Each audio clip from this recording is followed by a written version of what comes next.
Good afternoon. How is everybody today? On our adventure today, we will be making some fresh applesauce that we will be canning for later use. Our orchard here locally is going to be closing soon, and so we are going to take advantage of that and go ahead and finish making up some additional applesauce, and that should last us until the fall when the apples are ready to harvest again. So today we'll be making up applesauce and canning it, and we're going to bring you along on that adventure and hope you enjoy it. We've got a couple sinks full of apples here. Most of these are the Golden Delicious variety, would be these yellow ones. They make a really nice applesauce. And then we also have a variety called September Wonder. It is like a Fuji, but it's considered an early Fuji. It doesn't have as thick of a skin as the Fuji, so they don't keep quite as long if you were to store them in a root cellar. But they are a very delicious sweet apple, and they make great applesauce that you don't have to add any sugar to. So that's what our varieties are today, and we're going to go ahead and start getting them cut up and kind of show you the process of what we use to make our applesauce. Okay, after getting our apples already in the sink, I have rinsed them off. However, I do want to use a wash to kind of wash and try to get as much of the dirt and pesticides off as possible. I like to use something that is more natural based, something that I'm not going to have to worry about it's adding chemicals instead of taking away those chemicals. This is the product that I use, and it comes from a company. I'll link it in the bottom there in the notes, but it comes from actually a company that I order laundry detergents through, and then later found out that they had Veggie washes as well. And so we're going to go ahead and wash our fruit. Just kind of give them a good spray.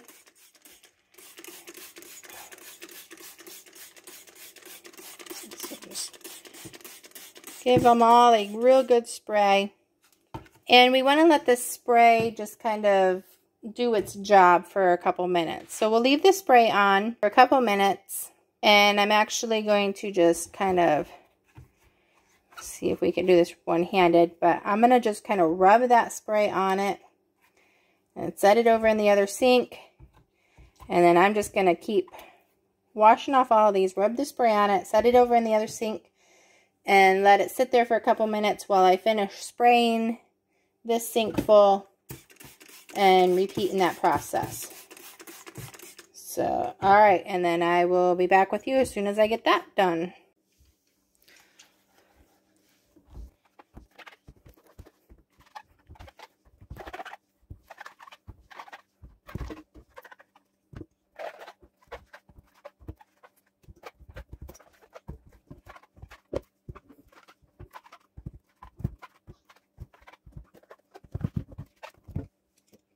Now that we have all of the apples washed with the spray fruit and veggie wash, I'm going to go ahead and rinse them all with water. Turn on my water here and just give them a really good rinse. Just rinse all that dirt, pesticides, and all that veggie wash and fruit wash off of them. Just give them a really good rinse. The next step is to go ahead and get our apples cut up and put into our pan so we can start cooking them down. What I like to do is I just will go ahead and just start quartering up my apples. And I do take the core out. It is not a requirement, but I think that it just kind of makes a cleaner looking applesauce. So I do take the core out, but later on when you see, we will sieve all of the skin and the seeds and anything that might be in there. So if you're in a hurry, you do not have to take that core out. You could just throw it right in the pan at this point. And it definitely does save a lot of time. But I will be coring my apples as well this time. And then depending on the size of the apple, I will then sometimes go ahead and cut that quarter in half. So I will go ahead and do this for all of the apples. Get them all in the pan and ready to go.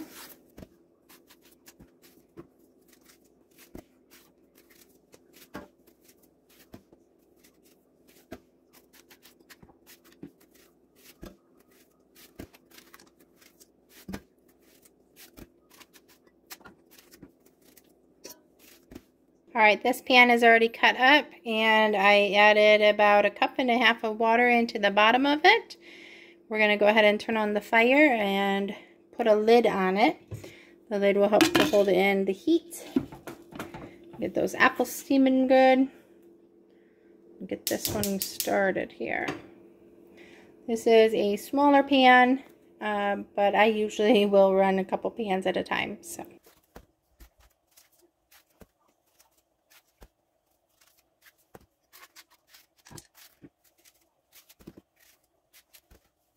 Okay, meanwhile, while we're cutting up the apples over in the sink for the other pot, I hear that this pot is boiling nice and good. Notice all the moisture there on the lid. So we're going to carefully open that up. And I'm thinking we need to turn down our temperature a little bit here. I don't want to boil it so hard that it will scorch on the bottom. But I'm going to just start kind of stomping these apples down in a little bit more. Help the ones on the top to start to cook down in there. And if you want, you could add some more apples on the top now that there is room in the pan. I have done that many times when I'm running out of space. Alright. Be very careful that you don't splatter yourself because the liquid in there is very hot.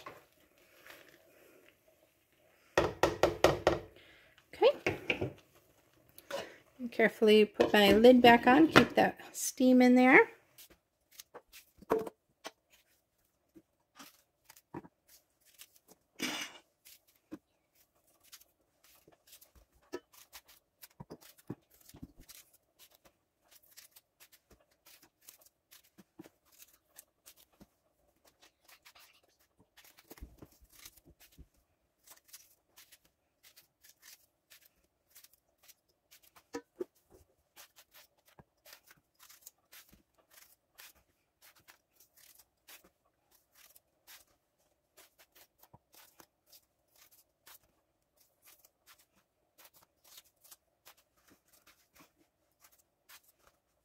We have a nice full pan of apples that are quartered and cored and ready to be made into applesauce. So what we do next is to make sure that we have a little bit of water in the bottom. You want about 1 inch of water in the bottom of your pan, which I could have filled it up ahead of time before I put the apples in, and then I can have a better idea. But I forgot. So I'm going to go ahead and add in some water now to put in a little bit there at the bottom. This will help to keep our apples from scorching. Okay, so I have my pan on my stove here, and we started the fire under it. As you notice, I do have a pretty large pan. It is a 24-quart stainless steel pan. I did invest in a good quality pan, which I use a lot for my canning needs, for gardening, doing tomato sauces, apple sauces, grape juice, all sorts of stuff. So if you are doing a lot of canning or a lot of cooking for large families, this is a good pot to invest in. And I will post in the comments what pan I do have. Alright, so my other pan here is starting to boil some more. I'm going to go ahead and just stomp this down again, and it is soft. It would be ready to go ahead and to start to sieve down. Alright, so I'm going to turn the fire off on it and just leave the lid on there for a few minutes.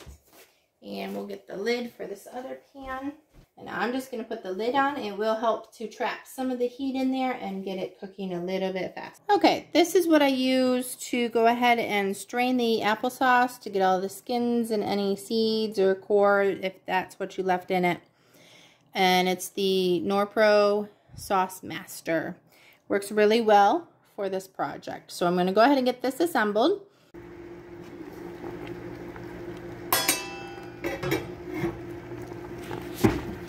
Alright, these apples are cooking down good. Smash them down in there some more so they can keep on cooking down.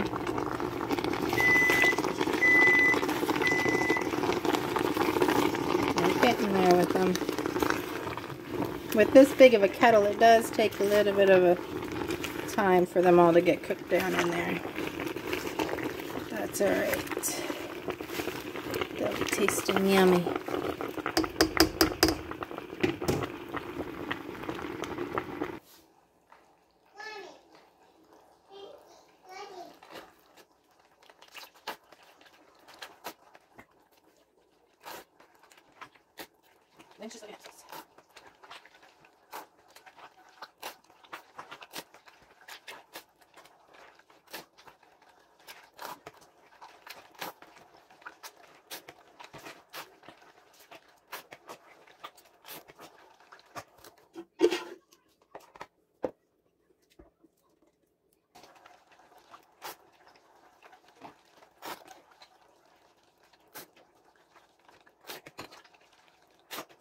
Alright, so we ended up with 16 quarts of applesauce. All of it looks really good. We're going to go ahead and clean up the jars. So what I'm going to do is I'm going to take a wet cloth and I'm just going to wipe all around the edge of the jars and make sure that there is no sauce that is dried on there. And also checking to make sure that there is no nicks or any imperfections there that would cause the lids not to seal.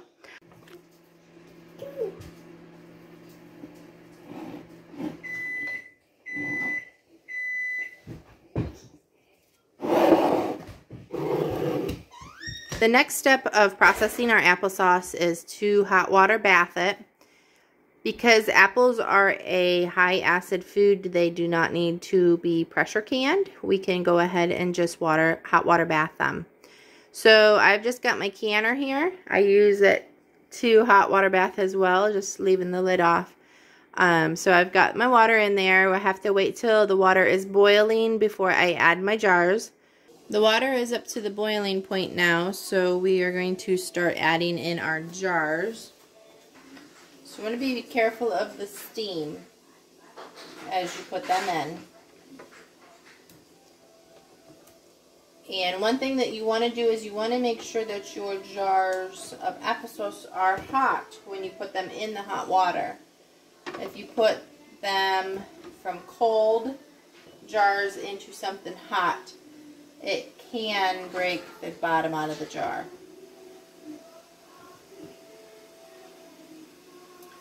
Now with my applesauce, I do not add any sugar to it. I have chosen varieties of apples that are a little sweeter of a variety that makes really nice applesauce, and I don't have to add any sugar to it, which makes it super nice.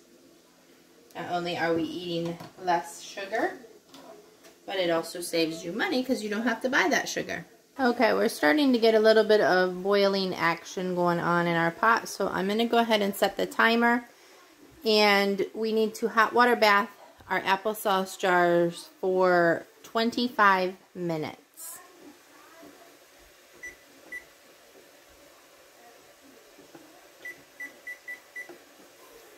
And while they're hot water bathing, I'm going to go ahead and put the lid back on. Keep that heat in there. And then we'll come back and check them when they get a little closer to being done. Okay, our hot water bath canner is done.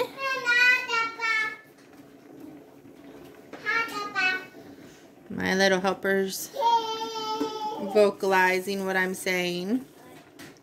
Alright, when you open up your lid here, you want to make sure that you open the lid away from you.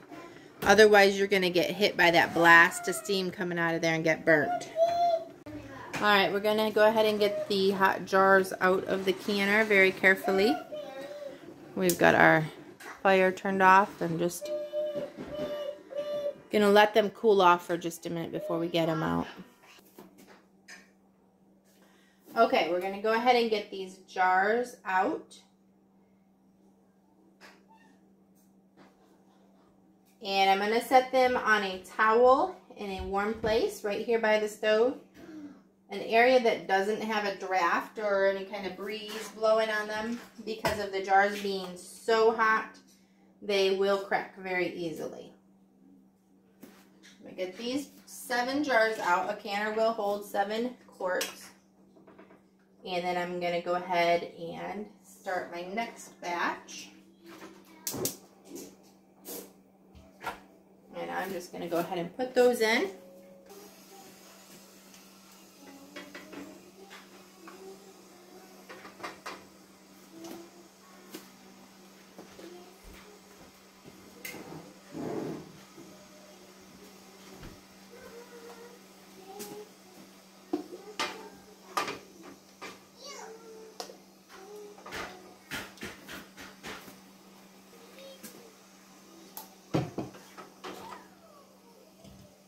The water is getting too high to be able to put them in with my fingers, so I'm going to be using my handy dandy jar holder.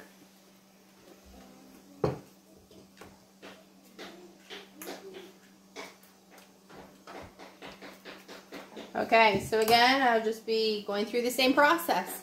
Go ahead and wait for my water to heat up to a boil again. I'm going to put the lid on. As soon as that water starts to heat up to where it's starting to roll just a little bit of a boil, then I'll set my timer for 25 minutes and we'll go ahead and hot water bath those ones.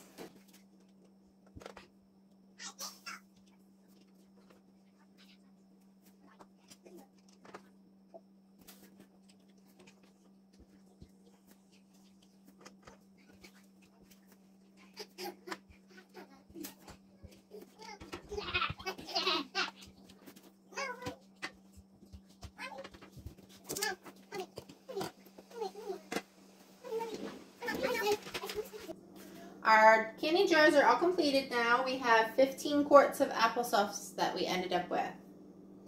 So we are just letting them cool off, leaving them here on the towel and just leave them be. It's recommended you leave them be for at least 12 hours. That way they can cool off, they can seal, and you won't disturb any of the seals by moving them around. Thanks for coming along with our journey to making our applesauce. And if you got any value from this video, please hit the like button and the subscribe button, so that way you will be notified of any further videos that we produce. Thanks again, and I'm Jennifer, signing out.